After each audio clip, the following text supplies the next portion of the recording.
Allez, salut à tous, c'est parti, ici Yann Darwin, t'es sur la chaîne des finances et de l'investissement, mais pas chiant. Aujourd'hui, j'inaugure le nouveau format Breaking News. Le but du jeu, c'est des formats courts et condensés sur une nouvelle de marché, sur ce qui se passe, un point à savoir bien précis, bref, une Breaking News. Et la news d'aujourd'hui, celle que tout le monde attend, celle dont tout le monde parle, c'est le fameux Bitcoin et notamment le lancement d'un ETF qui fait beaucoup de bruit sur le Bitcoin. La question qu'on va se poser aujourd'hui, c'est pourquoi il fait du bruit? Est-ce que c'est une révolution? Qu'est-ce qui se passe au milieu de tout ça? Est-ce que le prix va monter, le prix va baisser, ça va exploser à la hausse, ça va changer énormément de choses ou pas? Et on va revoir ensemble un petit peu les tenants et les aboutissants des flux financiers, ce qui va se passer au niveau des futurs, au niveau de l'ETF, au niveau peut-être des options, au niveau des traders, des holders, etc. Bref, on fait le tour aujourd'hui du Bitcoin et si tu le veux bien, on est parti. On va commencer par jeter un œil au prix. Autant te dire qu'on est quasiment retourné au plus haut historique. Ça va nous permettre aussi de nous poser la question de quels vont être les effets là, de cette annonce.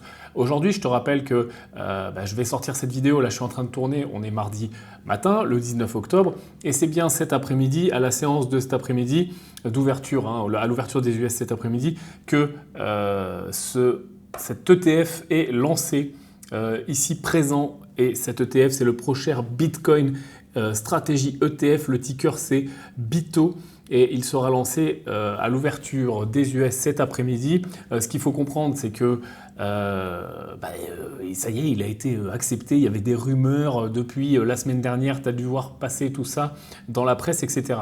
Donc tu pourras le trouver, tu pourras le surveiller sur le ticker BITO. Et quand on lit la description, on voit que ce fonds n'investit pas directement dans le Bitcoin, mais il investit, il cherche à permettre un retour sur le capital via des futurs contracts, donc des contrats futurs. Alors la question qu'on se pose tous, c'est déjà petit rappel très rapide pour les gens qui sont débutants sur ce qu'est un ETF. ETF, ça veut dire Exchange Traded Fund, c'est-à-dire un fonds tradé sur un échange, donc sur une place de bourse. Ce fonds-là, c'est tout simplement un panier de choses, on met un petit peu ce qu'on veut à l'intérieur. Quand on veut lister un ETF, on émet un prospectus, le régulateur doit le vérifier, le régulateur nous dit oui ou non. Est-ce qu'il autorise à ce que cet ETF soit mis sur le marché, puisque c'est quand même un instrument qui s'adresse certes à des professionnels, mais également, et on va le voir, qui est très qui est très apprécié, j'allais dire affectionné, qui est très apprécié des particuliers. Ce qui se passe ici, c'est que là, à l'intérieur de cet ETF, on n'a pas mis de l'or, on n'a pas mis du pétrole, on n'a pas mis un panier d'actions, un panier d'obligations comme on pourrait faire dans d'autres ETF. On a tout simplement mis du Bitcoin, mais non, on n'a pas mis du Bitcoin. On a mis des futurs sur Bitcoin. Alors, ce qu'il va falloir déterminer maintenant, rapidement, pour savoir si cet ETF va avoir un impact sur le prix, c'est quoi les futurs? C'est quoi la différence? Est-ce que moi, en tant qu'investisseur, je peux acheter ça? Est-ce que ça va être intéressant pour moi d'acheter ça? Est-ce que ça va reproduire le prix exactement, pas exactement, etc. Ce que je te propose déjà, c'est qu'on refasse le point très rapide aussi sur ce que sont les futurs. Donc, futurs, oui, il y a un E à futur, contrat futur, ok? Les contrats futurs, au départ, ont été mis en place tout simplement pour des utilisations business réelles. Avant de devenir les outils de spéculation qui sont devenus aujourd'hui, parce que c'est vrai qu'aujourd'hui, il y a une grande partie des futurs qui sont utilisés simplement pour spéculer, mais ça a été mis en place parce qu'il y avait une vraie utilité réelle. Notamment, je te prends un exemple très simple, par exemple, prenons l'exemple d'une compagnie aérienne. Une compagnie aérienne fait voler des avions. Je vais dessiner un avion magnifiquement ici. Je ne sais pas si on dirait un avion ou je ne sais quoi, mais c'est un avion. Attends, hop, je te mets un peu les détails, la perspective, tu connais. Pour faire voler un avion, il faut du carburant et une partie de ce carburant, c'est du pétrole. Ce pétrole-là, il a un cours qui évolue dans le temps et cette compagnie aérienne elle se dit tiens, moi je fais voler mes avions toute l'année, ça serait bien si je pouvais bloquer le prix du pétrole et donc conséquemment le prix du carburant de mes avions pour pas être soumis tout simplement au prix qui est aussi à la pompe. Tu connais l'histoire, c'est jamais sympa d'arriver à la pompe, il y a 10 centimes de plus sur le prix et le plein te coûte plus cher, sauf que le plein d'un avion, ça pique un petit peu. Donc ce qu'on a cherché à faire, c'est de dire ok, est-ce que je pourrais pas bloquer le prix de ce pétrole, en l'occurrence, dans mon exemple, à une date future.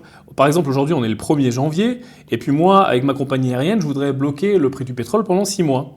Eh bien, par exemple, je vais acheter une future à échéance 6 mois. Okay, l'échéance du contrat est dans 6 mois. Dans 6 mois, j'ai déjà un prix, X dollars le baril, et je vais le bloquer dès aujourd'hui. Alors bien souvent, ce qui va se passer, c'est que pour bloquer un prix futur, sachant que le prix oscille, et puis que bien souvent le prix augmente un petit peu, je vais payer forcément un petit peu plus cher. On va dire que je vais payer un premium. Okay, mais par contre, en échange de ce premium, alors ça peut être un premium, mais ça peut aussi être dans l'autre sens, ça peut être un discount, mais en l'échange de ce premium, suivant les conditions de marché bien sûr, en l'échange de ce premium, eh bien, je vais bloquer le prix futur et à échéance du contrat, je pourrais me faire livrer tant de barils à tant de dollars. Okay, et du coup, ça a été instauré sur tous les sous-jacents et notamment toutes les commodités, le blé, le bois, le métal, etc. etc. L'or, enfin on a des futurs maintenant sur absolument tout. Eh bien, on a aussi des futurs sur, parce que c'est pas limitatif, sur les indices, sur les monnaies ou les crypto-actifs maintenant, et donc le Bitcoin. Et donc quand j'achète un contrat futur sur le Bitcoin, ce contrat futur me donne le droit d'être livré, de toucher X nombre de Bitcoin à une date future, à un prix déjà déterminé en avance. Ce prix, bien sûr, tous les jours va évoluer lui aussi, puisqu'il est coté en direct. Et puis, soit dans un sens, quand le marché est très haussier, le prix des futurs va augmenter, je vais payer un premium, et les prix futurs vont augmenter dans le temps. Quand le marché est très baissier, inversement. Maintenant qu'on a compris tout ça, on se dit, ok, mais qui finalement, pourquoi les futurs, pourquoi tout le monde ne traite pas des futurs au lieu de traiter du spot, hein? Donc le spot, c'est tout simplement le cours réel d'aujourd'hui. Dans le cas des matières premières, on l'a vu, ça permettait, au lieu de s'échanger des centaines de milliers de barils de pétrole dans mon exemple tous les jours pour spéculer ou se couvrir sur les prix futurs du pétrole, ça permettait d'échanger tout simplement un contrat. Et qui dit contrat dit il n'y a pas de sous-jacent derrière, c'est juste un accord entre deux personnes, un vendeur et un acheteur. Le vendeur accepte de vendre à un tel prix futur et à telle date, et l'acheteur s'engage à acheter à un tel prix futur à telle date.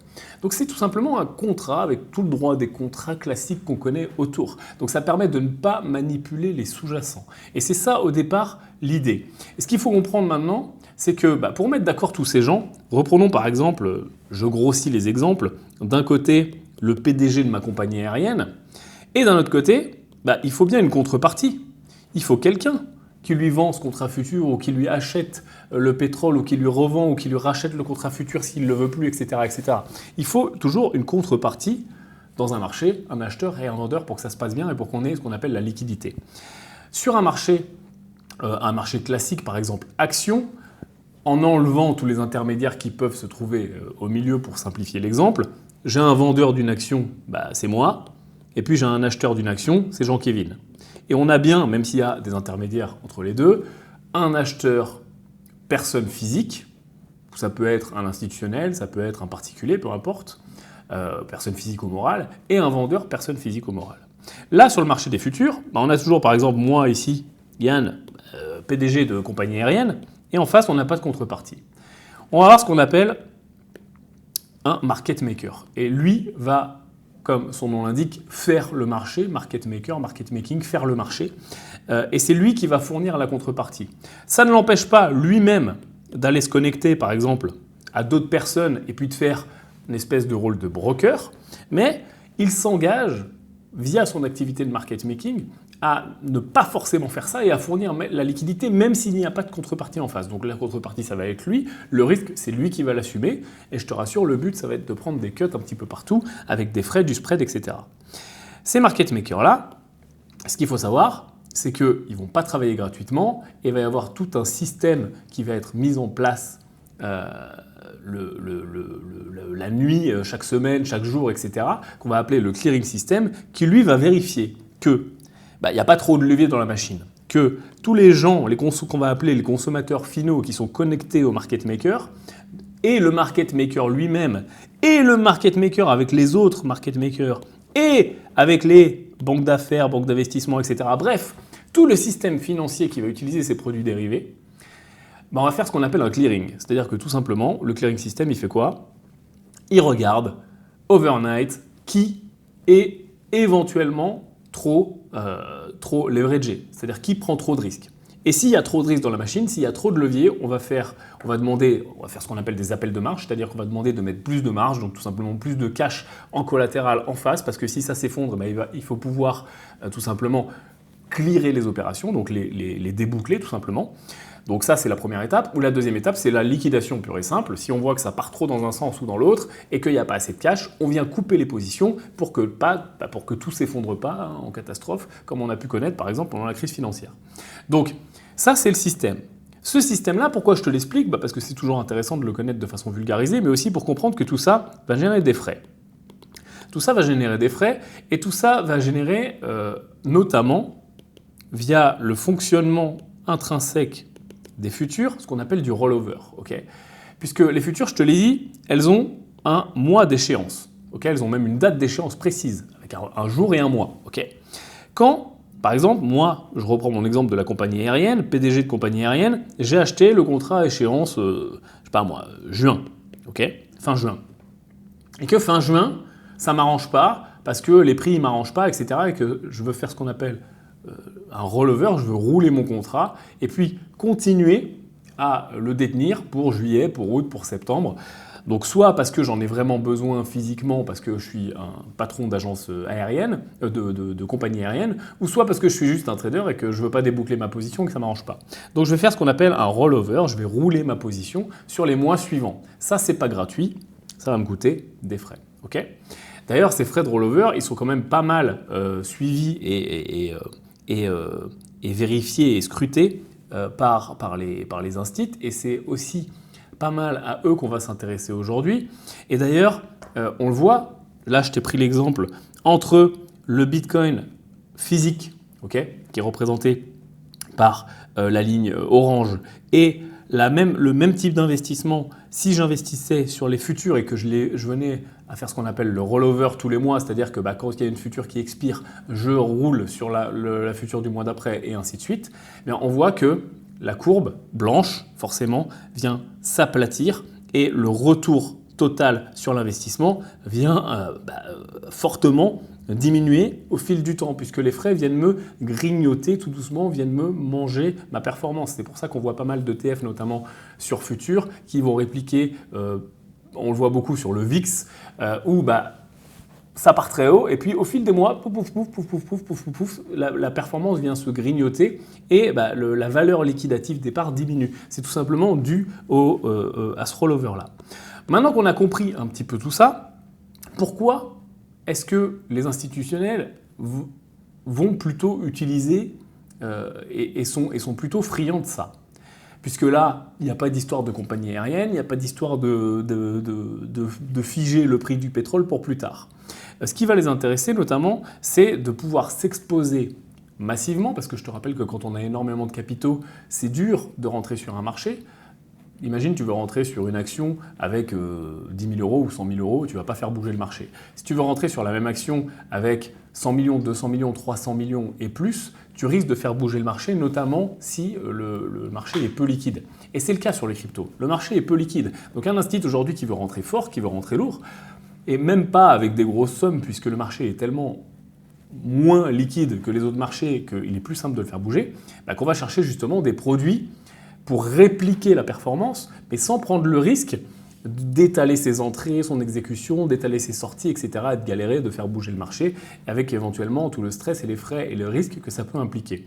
Donc ce qu'ils vont utiliser, c'est ce type de contrat futur ou d'ETF qui réplique le contrat futur, puisqu'en fait l'ETF, lui, automatiquement, va faire ce travail de rouler les positions, etc. Là, ce qu'on voit, c'est le tracking entre... alors les lignes, en fait, on les voit pas bien, mais parce qu'elles sont superposées, en fait. On a un très bon tracking entre, encore une fois, l'index du Bitcoin, un indice qui reproduit les mouvements du Bitcoin, et le Bitcoin Strategy Profound, qui est finalement le petit frère, l'espèce de test de l'ETF qui sort aujourd'hui. Il faut savoir que ce fonds-là, il est là. Et la différence, c'est que ce n'est pas un ETF, c'est que c'est un mutual fund. Mais globalement, il fonctionne de la même façon et ça a été un petit peu le pré-ETF, le test. Et quand on regarde justement ce pré-ETF, ce test-là, on se rend compte qu'il traque très bien les mouvements du Bitcoin. Alors oui, avec une différence, puisqu'on l'a vu sur les futurs, et on en a déjà parlé sur plusieurs vidéos, il va y avoir pas le même prix affiché, c'est-à-dire que quand le Bitcoin va être à 62 000, si le marché est haussier, peut-être que la future du mois suivant va être à 63, la future de dans 3 mois va être à 64 ou 66. Mais en tout cas, les mouvements, quand ça baisse, quand ça monte. Donc on traque bien les mouvements. Et ce qui va intéresser justement ce genre d'acteurs-là, c'est pas forcément d'être sur le prix spot, parce qu'il s'en fout, c'est tout simplement d'extraire une performance, parce que je te rappelle qu'il est en train de faire du trading, là, notre ami institutionnel. Il veut juste s'exposer au marché et extraire une performance. Donc tout ça, si tu veux, ça plaide sur le fait que oui, cet ETF, potentiellement, quand il va sortir, on a raison, entre guillemets, de dire que ça va faire des choses, que ça va faire du bruit, etc. Parce que,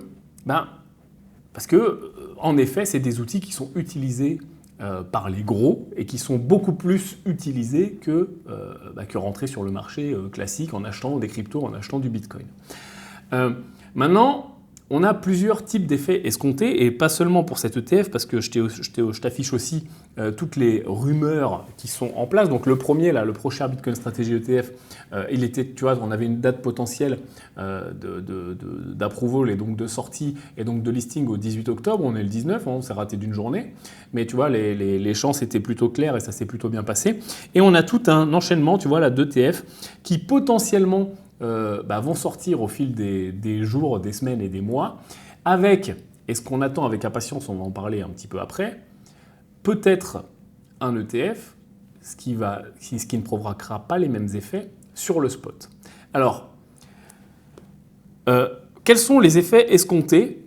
On va revenir là sur le dessin de la sortie cet après-midi. Moi, j'imagine, je vais jouer à Madame Irma, tu sais que j'aime bien faire ça. En ce moment, en plus, ça me réussit pas mal. 4 grands types d'effets. Premier effet, à mon avis, à court terme, on va avoir un effet buy the rumor, okay, donc acheter la rumeur. Tu connais la maxime, sell the news. Donc ça veut dire, on achète la rumeur, on vend la news. Donc là, pendant des jours et des semaines, le marché a fait que monter parce que tout le monde... Tu vois, ça faisait du bruit, et puis tout le monde s'est bien amusé à dire « Ouh là là, vite, il y a l'ETF qui sort, la presse, tout le monde en a parlé, ça a été relayé un petit peu partout, réseaux sociaux, machin, Jean-Kevin, tout ce que tu veux. » Et donc, il y a une pression acheteuse assez forte qui s'est fabriquée.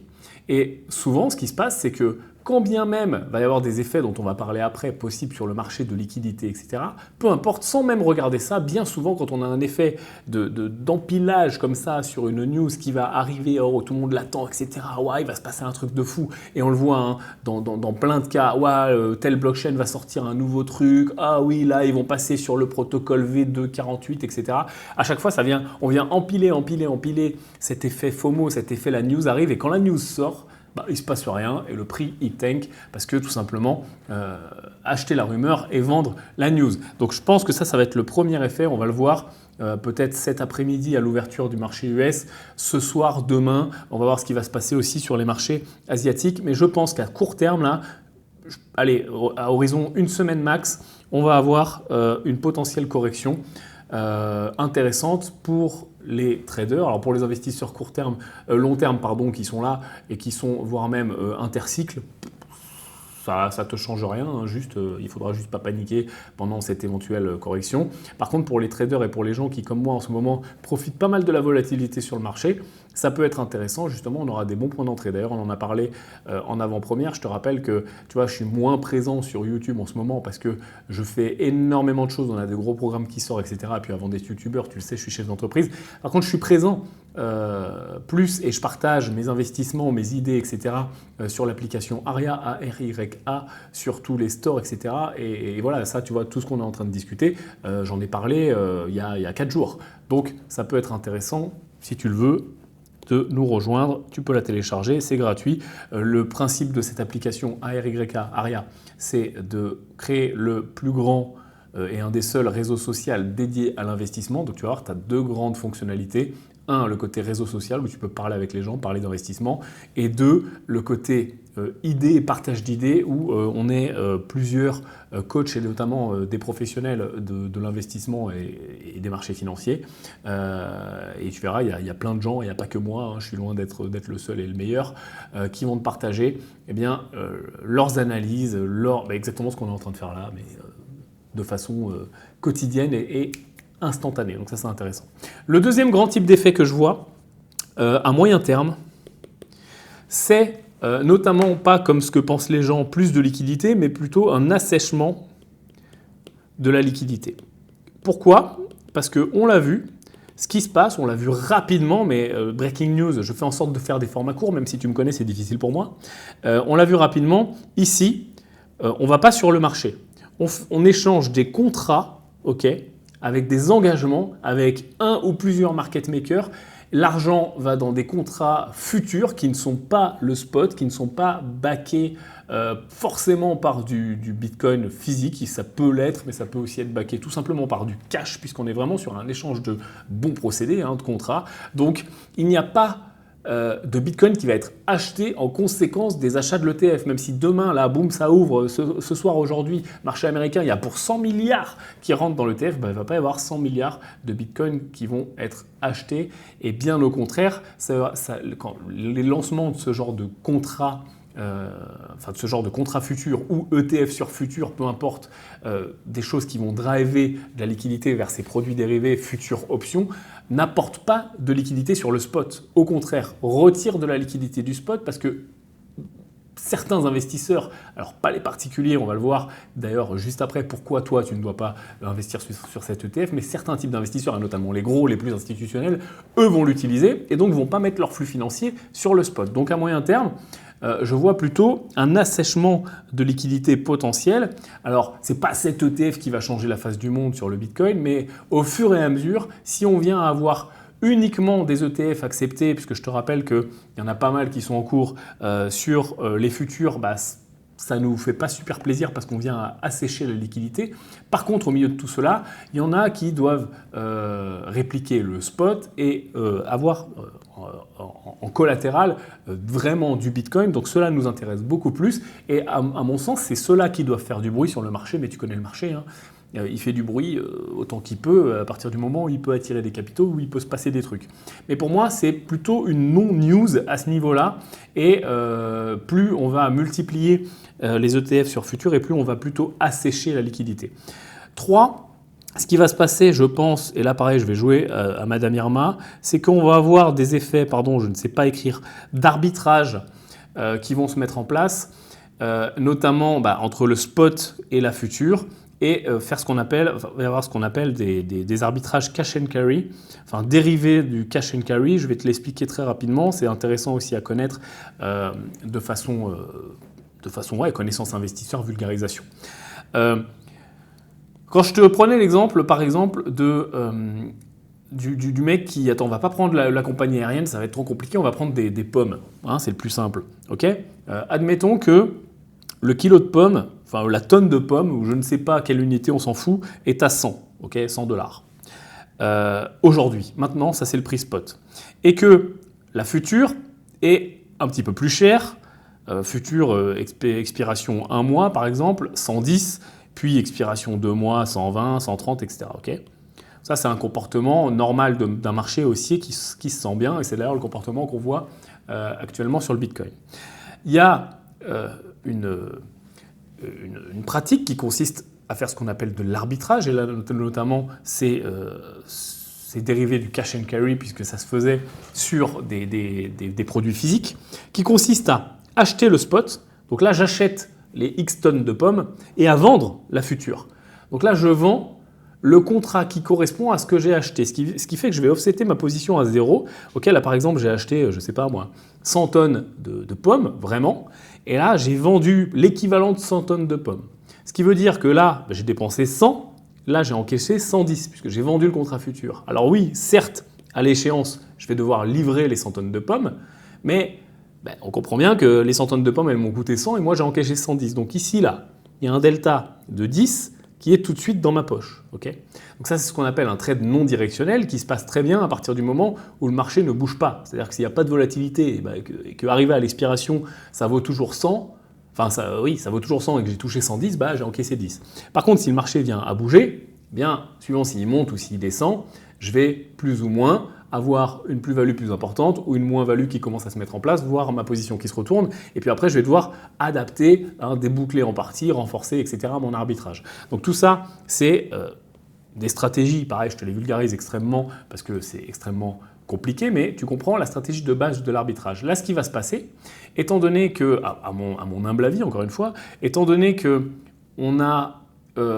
un spread qui est immense et vraiment important entre le prix spot du Bitcoin et les futurs en l'état actuel aujourd'hui, plus on va venir rajouter de l'ETF sur futurs, plus on va faire rentrer des gros, plus ces gros vont se dire « Putain, l'arbitrage sur Bitcoin, c'est quand même intéressant.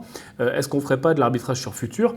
Ce qui fait que ça conduit d'un côté, et on est content, ça les conduit à acheter du Bitcoin pour se collatéraliser, mais ça les conduit à vendre la future. Ce qui fait que le Bitcoin monte, la future baisse, et on va venir fermer le spread tout doucement, tchic, et rééquilibrer les deux. Et à mon avis, pareil, ce qu'on va voir à moyen terme dans les mois, les semaines, les mois à venir, c'est un gap qui va diminuer entre la future, en tout cas la plus immédiate, celle du mois en avant, à chaque fois du mois suivant, qui va venir rattraper le prix spot tout doucement.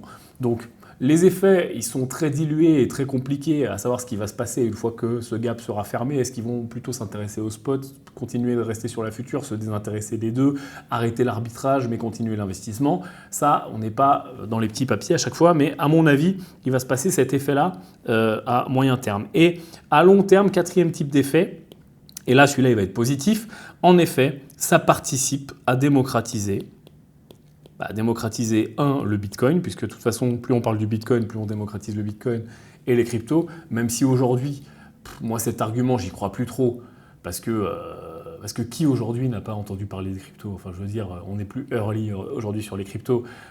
Même Tata Jacqueline, même ton coiffeur, même un chauffeur Uber, il dit qu'il investit dans les cryptos. Donc je ne crois plus du tout au discours « Ah oui, on va faire rentrer des nouveaux capitaux, etc. » Les gens connaissent, oui, ils peuvent investir un petit peu plus, etc. Il y a du buzz, il y a un effet, en effet, mais il n'est pas non plus super prégnant. Par contre, pour moi, ça contribue à le bon mot n'est pas démocratiser, mais incentiver, motiver les institutionnels et les big boys à rentrer de plus en plus et à utiliser ces contrats-là, ces ETF-là, etc., etc. Donc, moi, ce que je vais surveiller et ce qu'on va surveiller ensemble, tiens, liste de surveillance, pouf, sur les mois et les semaines à venir, c'est est-ce qu'on a toujours cette corrélation entre les futurs et le spot? C'est-à-dire que quand ça va dans un sens, ça va dans le même sens, parce que si on a une décorrélation qui se passe, ça peut être des phénomènes de manipulation, et justement parce qu'il y a beaucoup de gros argent qui rentre. Est-ce qu'on va avoir des volumes? C'est-à-dire que l'instrument est très utilisé ou pas, et avec ce genre d'ETF, tu vas voir que vu qu'il n'intéresse pas trop les particuliers, mais surtout les professionnels, c'est un petit peu qui tout double, et on a tous des ETF, et notamment les instituts des ETF privilégiés. Par exemple, quand on veut se hedger sur le S&P 500, il n'y a pas 58 000 ETF qui sont utilisés par les pros. Il y en a un ou deux qui sont les plus gros et tous les autres ils ne sont pas utilisés parce qu'il n'y a pas de liquidité et puis pas de liquidité entraîne pas de liquidité, etc. Et on préfère aller là où c'est très liquide. Donc à voir quel ETF va tirer son épingle du jeu au niveau futur sur le Bitcoin. Et on surveillera également l'activité option. Et là, je parle aux traders notamment qui tradent les options. Pourquoi? Parce que qui dit mise en place d'un ETF sur futur dit probablement mise en place des options sur cet ETF, ce qui fait qu'on va pouvoir finalement s'exposer aux cryptos et notamment au Bitcoin via les options. Et tu sais à quel point les options sont intéressantes. Pas forcément, mes mots dépassent ma pensée, mais en tout cas utilisée, c'est une stratégie qui peut être intéressante, mais surtout utilisée et à la mode aux États-Unis. Et on l'a vu avec, là je t'ai retrouvé les volumes des options sur USO qui est incomparable en fait, qui est l'ETF sur futur sur le pétrole. Et il a été très à la mode avec la crise des subprimes, l'explosion. D'ailleurs, c'est en très grande partie à cause de lui que le pétrole, enfin en tout cas les futurs, sont partis en territoire négatif. Il a été restructuré, etc. Et bref, et il est très très utilisé aujourd'hui par les particuliers aux États-Unis qui sont friands des options. Tu le sais, aux États-Unis, c'est la fête de l'option. Donc, il y a des très gros volumes. On va surveiller également ces volumes-là et voir si ça vient à se mettre dans l'escarcelle des ETF Bitcoin, parce que si ça se passe, encore une fois, qu'est-ce qui va se passer? Tous les gens, tous les intermédiaires, tous les brokers, tous les institutionnels, toutes les banques d'affaires, etc., bref, tous les marchés financiers au sens large, ils vont dire quoi? Ils vont dire, putain, t'as vu l'attraction qu'il y a sur les ETF, t'as vu l'attraction qu'il y a sur les options de plus en plus, etc., Robinhood, machin. Et donc, on va faire en sorte de sortir plus de produits, on va faire en sorte de les trader plus, on va faire en sorte d'ajouter de la liquidité. Par contre, qui dit ajout de liquidité, souvent, à tort, on pense que quand on vient ajouter de la liquidité dans un marché, le marché il va faire comme ça, comme ça, comme ça, comme ça, et on a un rallye qui est dingue. Non, ce qui fait qu'on a des rallyes qui sont dingues, c'est quand on a deux grands types d'effets. Un, des investissements qui sont réels et qui sont soutenus dans le temps, ce qui a été et toujours aujourd'hui une partie de ce qui fait monter le Bitcoin, ou deux, tout simplement la spéculation, le FOMO, la hype et tout ce qui se passe en ce moment et ce qui a fait monter le Bitcoin ces dernières semaines. Aujourd'hui, on est uniquement là-dessus, sur la sortie de l'ETF, sur la rumeur. Okay, et contrairement à ce qu'on pense, quand on fait rentrer beaucoup d'argent dans un marché, on ne le fait pas exploser paraboliquement. Ça, c'est ce qui se passe justement quand on a la hype, etc. On vient contracter la volatilité. Parce que plus il y a d'échanges, plus on trouve une contrepartie rapidement, facilement, moins il y a de gens qui sont très d'accord ou très pas d'accord dans un sens ou dans l'autre. Et donc, les prix, le spread vient à se resserrer, les prix viennent à se resserrer, les échanges se font plutôt dans les mêmes ranges de prix. Et donc, on vient contracter la volatilité. Et donc, un marché qui est très liquide, et on a l'exemple parfait avec le Forex, il y a énormément de liquidité sur ce marché-là, eh bien, la volatilité est ridicule. Ça devient plus difficile de le trader ou en tout cas de le détrader. Donc on surveillera aussi cette baisse générale de la volatilité sur le marché des cryptos. Maintenant, en conclusion, est-ce qu'un investisseur particulier est intéressé par cet ETF? Non.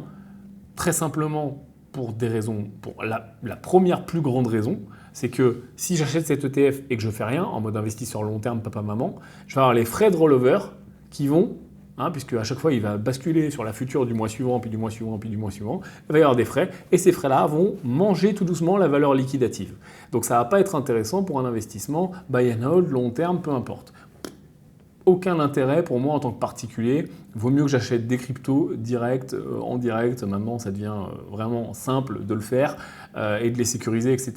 Donc, aucun intérêt pour les particuliers. Éventuellement, un intérêt si je suis particulier et que je fais du trading pour le côté réplication, puisque je peux l'utiliser sur mes comptes de bourse qui, par exemple, ne me donnaient pas accès aux sous-jacents crypto au sens large et donc je veux m'exposer avec ces comptes-là, donc je peux l'utiliser mais plus en trading.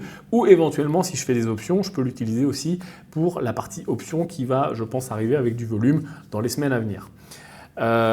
Les côtés négatifs, on les a vus, ça n'apportera pas de liquidité sur le marché des cryptos en tant que tel, ça va plutôt même l'assécher. Si ça continue et ça continue encore et encore, ça va diminuer également la volatilité. Le côté positif, c'est que ça augmente la disponibilité des produits crypto auprès des instituts, ça augmente l'awareness autour de tout ça, ça fait de la pub globalement pour les cryptos auprès des instituts, et donc ça contribue à réguler de plus en plus le marché et puis voilà, on verra ce qui se passe au niveau, est-ce qu'on a une rotation sectorielle qui va se mettre en place sur les alts, puis sur la DeFi, puis sur les NFT, etc., comme on connaît d'ailleurs ce qui est déjà en place, parce que le Bitcoin, je pense, dans les années à venir, là, va vraiment devenir un produit, et on le voit sur toutes les communications, les news économiques, etc. Il y a encore quelques mois, même pas quelques années c'était un truc uniquement de hackers et de terroristes. Il y a encore quelques mois, c'était un truc de geek super dangereux et ça valait rien, etc. Et là, ça commence à être vraiment un actif, genre on en parle normalement. Les alts, non, oulala, attention, il n'y a que Bitcoin et Ethereum qui est vu à peu près comme ça. Mais bref, donc on va suivre. Dis-moi dans les commentaires si, 1. Le format Breaking News te plaît. Si tu penses qu'il est trop long, trop court, etc., je vais le mettre en place. Je pense à chaque fois qu'il y a une news comme ça. Je vais faire en sorte de le contracter encore un petit peu plus, mais tu sais que je parle beaucoup, j'en ai beaucoup à dire. Pète la gueule du pouce, ça fait toujours plaisir, ça soutient cette chaîne. Si tu veux aussi faire un petit commentaire de référencement pour me dire que tu adores les stores lamelles ou la couleur purpre, ça me va aussi. Et puis, je te rejoins et je te vois dans l'application Aria si tout ce qui est trading, investissement t'intéresse. Ça se passe sur tous les stores ARYA, Aria App. Je te dis à très bientôt, la team. L'avenir, c'est nous.